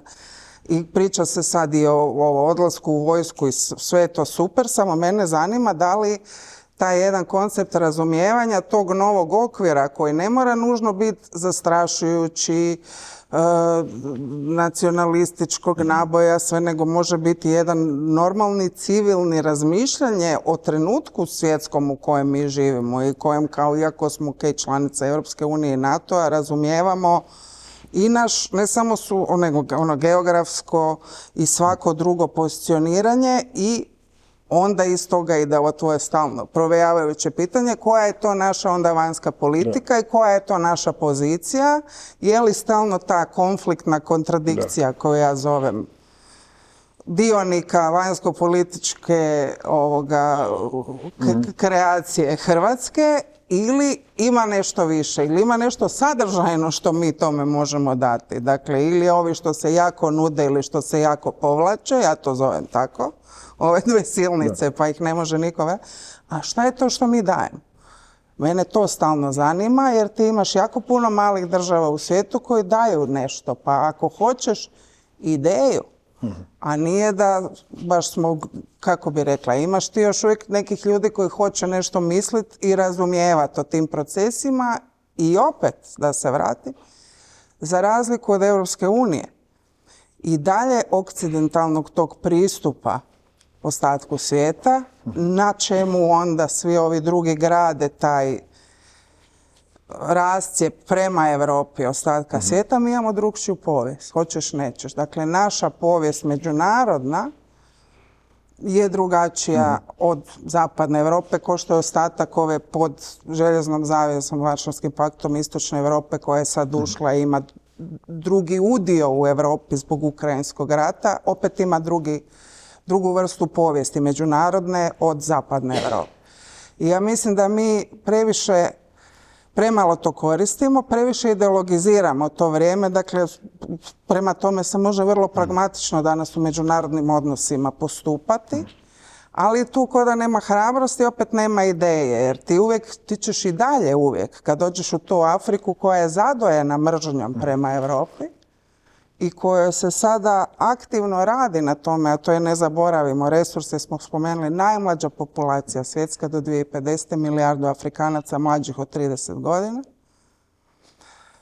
Dakle, ako hoćeš globalna radna snaga i resursi i energetska jedna potencija koju se ne razmatra iz tog našeg, pa ako hoćeš i sebičnog, pragmatičnog, nekog vanjsko-političkog momenta koji bi možda ko mala zemlja mogao prakticirati. Nego si i to ostavio, neću sad spominjati, nekom u susjedstvu, što mislim da je potpuno krivo, prosti Vedrana, ali muči me to. I smijavao si Mesića kada je govorio, da. I ja mislim da je iznimno bitna regija za budućnost svijeta. Ali imali smo ulaz kakav nitko nije imao. Pa zato ja mislim da je to jedna... mi imamo neki problem... Ja se ispričavam, ja ću vam donijeti vode jer vidim da Ivana u problemu Sušim se. Ja mislim da imamo problem sa tim, kad je neka ideja dobra, onda ju i neko kog mi ne volimo ju možda gurao, onda se mi nećemo vratiti dobroj ideji sam zato što je to netko, jel da? Pa kažem, ali je prošlo jako veliki period povijesti. Od onda tektonske promjene su se dogovorile, a ti samo imaš ovo što bi komunikacijski stručnjaci što vole danas, ta površinska dimenzija javnosti, kao pa to je branding ti je dobar, dakle možeš tamo otići i reći give me 5, di si buraz, dakle di te neće niko gledat ko Macrona u Burkini Faso. Naravno, mislim, Hrvatska nikad nije bila kolonijalna sila, ne? U konačnici mi smo Sloveniji, Sloveniji, mislim, sama riječ, Sloven dolazi od sklavos. Što znači u konačnici... Od čega dolazi Jugoslavos? Južno roblje. Južno roblje. Ali, bottom line, mislim, ja nemam veću valjda liberala u Hrvatskoj od mene, ali mogu reći da sam čitala biografiju Budimira Lončara. Mislim, malo, mislim, ko nije u 20-ima radio malo ratnih zločina, mislim, svako od nas je. Tako da, ali onaj drugi dio poslije... Godine su prošle pune luka. Da, ali poante je malo neslana šala, a nam se to nećete zamjeriti, ali opet s druge strane, čitala sam o pokretu nesvrstanih i koja je bila ideja. Da. Ne, zato što ja volim svaku ideju razmatrati i dati joj šansu i na neki način mi imamo jako puno tog, kak se to zove, street cred, Ivana. Ne znam. Ne, to je kad ste imate uličnih kredita. Pa da, dakle, baš kad vas ljudi vas šmekaju. I no bullshit pristup I druga stvar je ta što Europska unija još dan danas nije odlučila šta želi se s nama. Mi smo do sad smo se vozili onako dakle, Europska unija ide ko neki vlak i mi imamo neko svoje mjesto gdje mi sjedimo, evo sve prolaze, mi Kada je Stipe Mesić pokušavao revitalizirati malo i taj kredit pokreta nesvrstanih i pokušavao hrvatskim tvrtkama otvoriti Afriku i Bliski istok na način na koji je to nekad bilo otvoreno, da je bio ismijavan kao jugonostalgičar. Da, problem je što je... Ne bi ja baš ni o njemu, kako bi rekla, nego je poanta je da je novo vrijeme došlo gdje ti možeš to prenamijeniti u suvremenost. Neću plakat za poviješću, nego je, dakle, danas je taj trenutak gdje neko govori da je Europa takva. Ja sam Europa, ja nisam takva. I nemojte se ljuti. Dakle, mogu ja, s ove strane, ja klejmam Europu. Dakle, Europa, to sam ja, a moja Europa nije ta Europa što je to radila. I samo tu kažem, to je samo taj jedan moj moment koji se može iskoristiti vanjsko politički. Evo recimo, besplatni savjeti, besplatni vanjsko-politički savjeti. Uzeti Sloveniju pod ruku i ići u shopping za sve zemlje, rijetke zemlje koji ti trebaju za industriju za AI. Ali koja je, mi smo jedina država članica, sad skačemo, Europske unije koja nema AI tvornicu. Slovenci imaju 3. Sad, zašto ju nemamo? Da se odmah smak svijeta i kraj civilizacije nam kuca na vrata, neće biti ni AI-a ili će jedino on preživjeti. Ako iz mnogobrojne publike ima neko pitanje... Ja bih još samo dodala jedno što je bitno jer je bila tema Iran. Ja sam mislila da ćemo malo više tu još biti koncentrirani jer smo... Jer smo iz Irana. Čekaj, Irana. Ti si vanjsko-politička, čekaj, ako su Hrvati iz Irana, jesu li Srbi iz Iraka? Da to riješi. Vjerojatno. Samo ne znam iz kog dijela i koji su sukovi. Nema veze. Dakle, mene, opet kažem, s tim što se dogodilo dole, bez obzira na sve, ti imaš iznimno velik dio, otvorio se Hormuz, ne znam, proljeće nastupilo sutra ujutro, sve bilo genijalno i roze. Ti imaš jedan veliki dio te infrastrukture koja je uništena. Od tog katarskog najvećeg, u stvari LNG-a, što je isto iznimno bitno jer je distribucijski jedan centar bio dolje. Dosta isto iranske infrastrukture je uništeno i meni je bio iznimno znakovit jedna ova nabrijana presica od Netanjahua gdje je novinar američki NBC-a inzistirao na tom pitanju, pa kao dobro šta vi hoćete? Jer to je, dakle, šta ti hoćeš? Ti si imao JCPOA, dakle sporazum s Iranom, na kojem se dugo radilo. Dakle, ja se sjećam tog Beča. Ja sam bila i ko ljudsko biće koje se bavi ovom temom, sretna što se to dogodilo. Prvi Trumpov mandat, prva stvar koju je napravio, ukinuo, zašto, isto ne znamo zašto. Dakle, niko ne pita zašto. Zašto ovo? I čovjek inzistirao pitati Netanjahua, ok, zašto, šta vi hoćete s ovim? I u 6. nekoj rečenici pred kraj, kad niko to nije prenosio, prokleti mi uvijek gledamo sve od početka do kraja, je rekao Benjamin Netanjahu jednu rečenicu koja je meni bila, pa zato što mislimo da se svi ti plinovodi iz Katara i dakle zaljevskih zemalja trebaju prolaziti kroz Saudiju gore preko nas. Jer imamo sad i Gaza Riviera, dakle imat ćemo mi to sve. Ben Gurion kanal i ja gledam i rekao, pa mislim, je stvarno to tako, kako bi rekla, je to tako, mislim... Banalno jednostavno. Jel to, mislim, uopće ne znam, još ti si izgovorio, ja ne mogu ni tu riječ izgovoriti, je to banalno ili je to, ali kažem, ali opet s druge strane imaš taj političko-fanatični moment i kažem, dakle, ta vrsta hladnog jednog kalkulantskog mogu je nešto što ti izaziva u stvari. Čekaj, Ivana, je li ti govoriš stalno o tom političkom fanatičnom? Ok, slažem se. Ali je li to samo predstava za široke narodne mase? Ali šta znači predstava? Ali to se događa. A zapravo se događa jedan rad za energiju cijelo vrijeme, gdje se jednostavno netko priprema za nešto i uzima resurse kao što je Trump. Ali to je ta planetarna sigurnost. Kao što je Trump rekao u Ukrajini, nećete više dobiti ništa ako nam ne platite mineralima. Znači, to je jedna pornografska izjava isto, koju nitko nije, više se ne sjeća da izgovori. U interesnoj sferi Putina, morate nam dati gdje je rudnike i sve. Panamski kanal, taj kroz koji kineski tanker prolazi, gdje je Venezuela, dakle to, mislim, jest, samo je malo prevelika žrtva i prevelika sila otpuštena van da ja mogu samo se, tako smijem, super je da si spomenula Ben Gurion kanal, jer sam ja par ljudi to rekla, su mislili da sam luda, ali doista su postojali i planovi, ne, da se prokopa iz one Bay of Aqaba, ne, gore prema, dakle, kroz, kako je Izrael izgleda nekako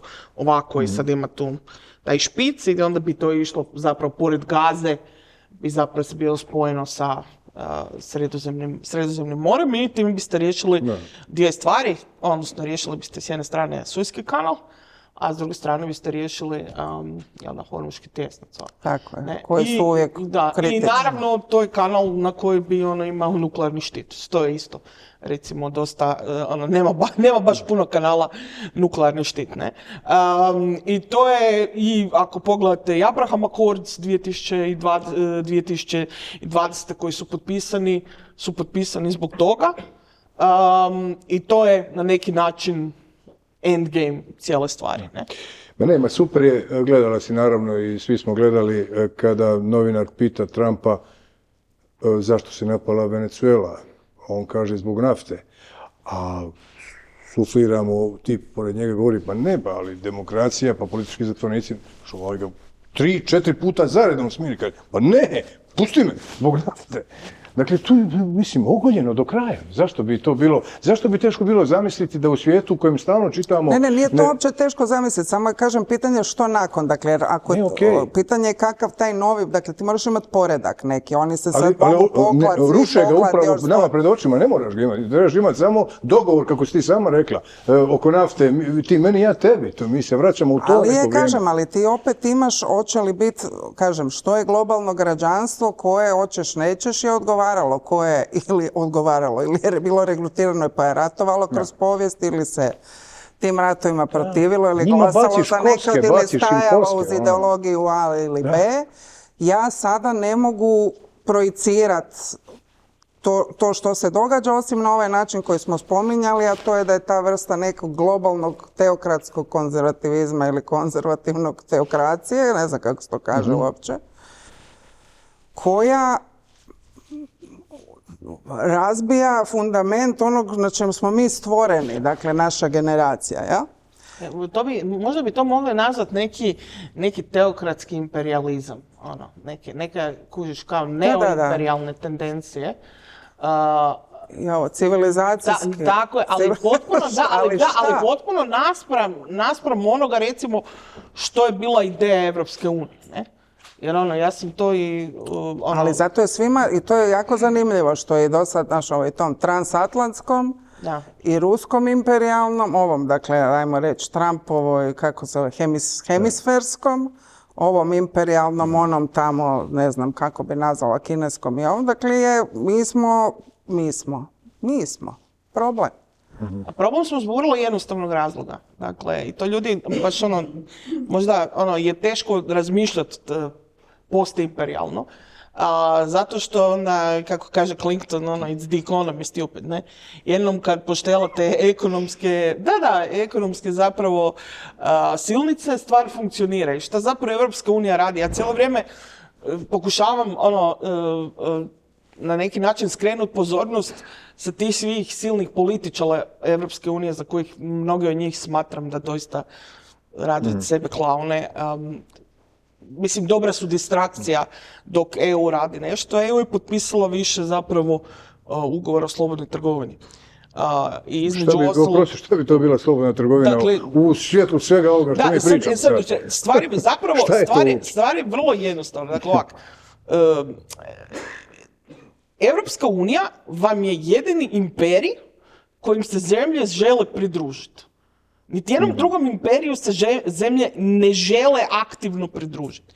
Dakle, imate čekaonicu da se pridružite imperiju. Imperiju čega? Imperiju dobavnih lanaca. Šta znači dobavnih lanaca?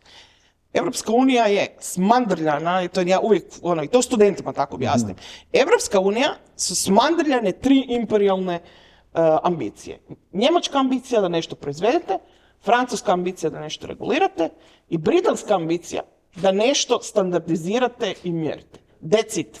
Ovo sve drugo je, manje više visi na toj, ajmo reći, britansko-njemačko-francuskoj pomirbi. Okay? Sad, jednom kad se to, dogodi, i kada svi međusobno proizvodimo stvari, vjerojatnost konflikta pada.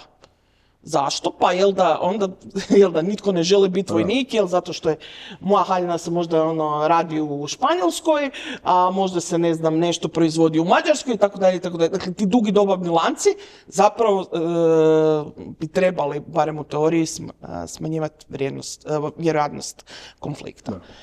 I sad, šta onda Evropska unija radi? Evropska unija onda te svoje pipke regulatorne širi kroz OECD na ostatak svijeta. I šta vam onda kaže? Mi smo tržište od 500 milijuna ljudi, hoćete na naše tržište? Ovo su naše pravila. GDPR.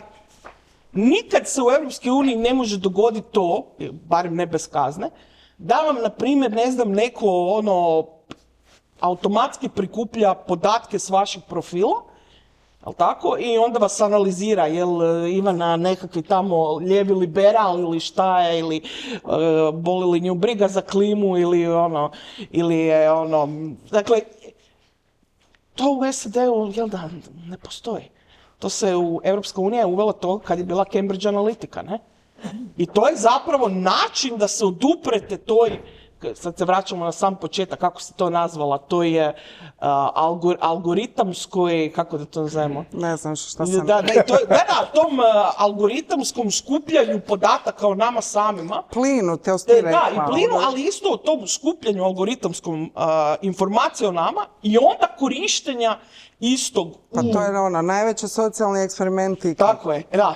I nije samo da vam prodaju nešto, nego i da vas targetiraju sa različitim političkim porukama. I recimo, moj face i tvoj face i tvoj face... Dobro, Ivana, ali Ivana se puno bavi mladima, ima jedno pitanje iz dnevnog boravka. Znači, radio sam o Epsteinu, da, Tribinu i tako dalje. Zašto? Zato što sam pričao s jednom mladom curom, vraćamo se mladima naime, i od 16 godina koja mi je rekla da je njoj nevjerojatno kako svijet uopće može nastaviti funkcionirati normalno nakon što se otkrilo da američki predsjednici se kupaju sa takvim frajerom u džakuziju i tako dalje, lažu pred ovim nekakvim vijećima koje ih ispituju, komisijama i tako dalje. I sad imamo činjenicu da frajer najavi, mislim sad smo mi tu random nabrojali 10 izjava koje su ratno zločinačke u pokušaju. Čim je izgovoriš, već si počinio na neki način ratni zločin, ti ćeš sad napraviti od Gaze ovo, uzet ćeš Grenland, anektirat ćeš Kubu, civilizacija neće postojati, pretvorit ću Iran u prah i pepeo, gađa mostove, gađa ženske škole i tako i slično. Ali opet ne zaboravljamo Ukrajinu. Da, Ukrajinu ne zaboravljamo, ništa ne zaboravljamo. I sad imamo jedno, ali zašto ne spominjem Ukrajinu? Zato što je Putin nazvan na početku, čim se buča dogodila, svi su govorili o Putleru. Sada nitko ne govori o Trumpleru, nikakvo. Mislim, stidljivo je to još uvijek u odnosu na... Ja mislim da je ukrajinski rat stvarno je, mislim, odvratan sam po sebi. Ali nije to rat protiv civila. Ovdje se sada govori, mi sada tu pričamo o atomskoj bombi, hoće li biti ili neće biti. Mislim, je ako gađaš bolnice i škole. Ma dobro, naravno, to su sad, glupo je govoriti o nijansama u zločinu. Ali, dakle, kako je moguće da na svjetskoj razini mi smo imali, kad je bio Ivana rat, kad je bila laž o atomskom naoružanju Sadama Huseina, milijone ljudi na londonskim ulicama koji su govorili neće Britanija, ne želimo da ide Britanija Britanije tamo. Zašto nema, je li to ta kretenizacija, algoritam kako god nazvali, da ljudi jednostavno ovo promatraju nisu na ulici, nema akcije nikakve. Pa ali ti imaš i reakcije na ovo sve što se ajmo događa. nazvat da Kako je imaš, to ja sad moguće? ne znam je li to lijepa ili nije, jer je isto geopolitička priča, ali je bitna priča. Dakle, nakon pola stoljeća imaš nasilnu misiju gdje je 4 ljudi otišlo nikad dalje od zemaljske kugle. I imaš, dakle, sin popularne pjevačice koji pjeva na stražnjem sicu auta i 4 ljudi sa tamne strane mjeseca, što bi rekli klinci 6-7. Dakle, jednaka razina interesa javnosti. Ali koja televizija je prenosila u Hrvatskoj nasilni signal s petka na subotu? Pa ja mislim da je na međumrežju veća rasprava o tome li se to uopće dogodilo, odnosno da se nije dogodilo.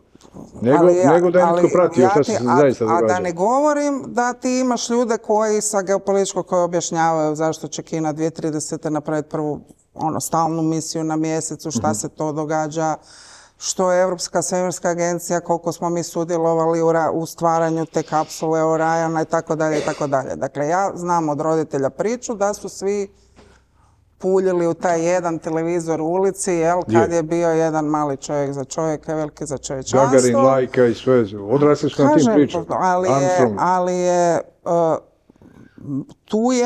Tu je ta stvarnost naša koja je promijenjena i u kojoj je ta vrsta, neki zovu pop politike spektakla, dakle ove uvreda koji su bile nemoguće u političkom diskursu. Uvijek se neko tuko u parlamentima, psovo tuko, ali na ovakvoj razini, s takvim intenzitetom i s takvim posljedicama u stvarnom životu, a reakcije, ja opet ponavljam, demokratskog građanstva, spomenuo si, prosvjed. Nemaš ničega, dakle ti nemaš, ako je digitalno ratovanje, ti nemaš više ni we are anonymous, dakle više nemaš ni dobri hakeri protiv zlih hakera. Dakle, ti imaš jedno potpuno umrtvljivanje, ovo što je Vedrana rekla, svako je satjeran u svoj algoritamski lup. Dakle, ničija stvarnost... Jedino Leo DiCaprio u filmu. Ali ničija stvarnost nije jednaka. Ničija stvarnost nije jednaka i prije Minhenske sigurnosne konferencije imao si, dakle, NATO ima, ja volim tu vojsku čitat, jer ipak mislim da oni moraju razmišljati šta god. Imaš taj dakle, odjel NATO koji se bavi, dakle, tim strateškim komunikacijama i rade vrlo zanimljive studije i oni su imali jedan side event na Minhenskoj sigurnosnoj konferenciji gdje su bili finski predsjednik i litavski predsjednik kao jedini, kao prepoznati, koji razumijevaju njovu vrstu realnosti u kojoj se sve događa, pa i ratovanje, koji ti govori upravo o tome. Dakle, da sa akceleracijom utjecaja umjetne inteligencije na naš kognitivni prostor, znači kao ljudska bića i prostor odlučivanja, razumijevanja, ti dolaziš u svijet koji se ne može analizirati pojmovnikom koji mi sad opće koristimo. Dolaziš u svijet u kojem su pravila, dakle, potpuno nova i imaš opet se vraćam na leadership, dakle na političare koji vode, koji kažeš kog imaš, jer mislim hoćeš, nećeš, to nije želja za vođom nekim nego za nekim ko upravlja tvojim društvom kojim ti možeš to povjerenje dati da kuži stvar, gdje nemaš imaginacije političke takve vrste ili zatvorenih prostora. Ja dosta u zadnjih par godina od kad sam taj Europe Futures Fellow, ja spadam u tu neku grupu tih koji kao misle, ja gledam te think tankere, ih ja zovem. Dakle, to su zatvoreni svijetovi koji ne može izaći. Dakle, ti moraš moći imaginirati, SF čitat. Čitali smo svi Huxleyje i koga god. Dakle, ti moraš moći imaginirati da bi mogao neke ideje nove stavljati na dnevni red, bez obzira na tu brutalnu stvarnost. Jer ako ćeš ti imati 8 milijardi ljudi i 8 milijardi partikulariteta, dakle tih svjetova koji su tu i koji su zatvoreni u svoju algoritamsku rupu, ti onda nemaš demokracije. Ti nemaš, dakle, javnog prostora, dakle, nemaš društva s ovim. I to je iznimno veliki problem. Mislim, problem promjena. Ajmo je nazvati, ja ne mogu, kažem, ne želim uopće davati vrijednosne sudove, jer, kako bi rekla, stvarno ne znam. Velika pitanja, niti šta mi je mozak, niti šta mi je svemir. Ali to je velika revolucionarna promjena koju mi živimo. Tehnološka, koja nije tehnologija koja će nama, ne znam, ubrzati 848. revolucija parnih strojeva. Ovo je inteligencija u nebiološkom obliku. I tu je, kažem, u sve ovo grozomorno koje, kažem, možda zato sam ja anksiozna jer meni moj algoritam vrti to jer je to moja sfera interesa. Pa sam možda neko je vrlo sretan jer gleda one zapodočnjake, one kuglice s kojima valja ispod oka. Meni to isto izađe jer sam u perimenopauzi pa ti gura algoritam i te, znaš, inzulinske rezistencije i ovo svašta ti gura. Meni starije žene susjedstvo stalno. Ali da, evo, na primjer, nećemo, to je ovo, nećemo, ali da se vratim onda na mladu ženu koja onda gdje ćeš ti zaštititi stvarnost koju si imao, u kojoj se ne siluje, ne kolje, u kojoj se ne napada mlade cure i u kojoj netko od svih tih ekipe u Epstein failovima završio u zatvoru. Dakle, ubio se sam Epstein, a jedini koji je u zatvoru, čak nije ni ovaj svrgnuti princ britanski, jedini koji je u zatvoru je žena. Ghislaine Maxwell. Dakle, jedina za Epstein Files u zatvoru je žena. Koja nudi da sve kaže, ali je nitko ne želi saslušati. Tako da, kažem, imaš, dakle, a mladi, mislim, svi pratimo što se događa, adolescence, dakle, ti imaš udar ovdje na mlade muškarce, koje se radikalizira i znaš, ne nužno da su sve u incele pretvara, nego ih se pretvara u ovo tradicionalnog tog, primordijalnog tog J.D. Vance-ovog duhovni autoritet u obitelji. Arhetipa, jel? I ti imaš, dakle, sve više i više mladih cura koji su u tom Treadwife algoritamskom lupu koje pristaju ne studirat, ne mislit, ne radit i to je opet sustavni problem za društvo s kojim se niko ne bavi, a bilo bi dobro da se bavi u državi u kojoj se uvodi vojni rok, koji se plaća muškarcima, dobro, valjda sad i curama koje uđu, ajde, svima se plaća. Ja bi i ženama u obavezi vojni rokovi. Pa da, ali koje je demografski rubno, mene bi to kod malo društvo stisnuto na periferiji evropskoj jako zanimale te teme i jako bi me ko građanko ili građane ne razmišljati. Dakle, ljudi ne razumiju šta im ovo radi. Ja to svaki dan padaju ničice. Dakle, ovo je revolucionarna fronta. Da ti ne znaš šta bi s tim i čemu to služi i kako se s tim ponašati. I onda imaš, dogodine se uvodi AI kao izborni predmet u škole za koje meni kažu da će ga predavati. Ja pitam ko će to predavati. Kažu profesori informatike. Onda pitam zašto. Trebali bi valjda logike i filozofije to profesori predavati. I tako dalje i tako dalje. Dakle, u ovim vedrim tonovima da završimo jer probili smo termin, sad će dnevnik počinje uskoro, iz studija mi javljaju da moramo završiti. Gotovo je dnevnik, sve.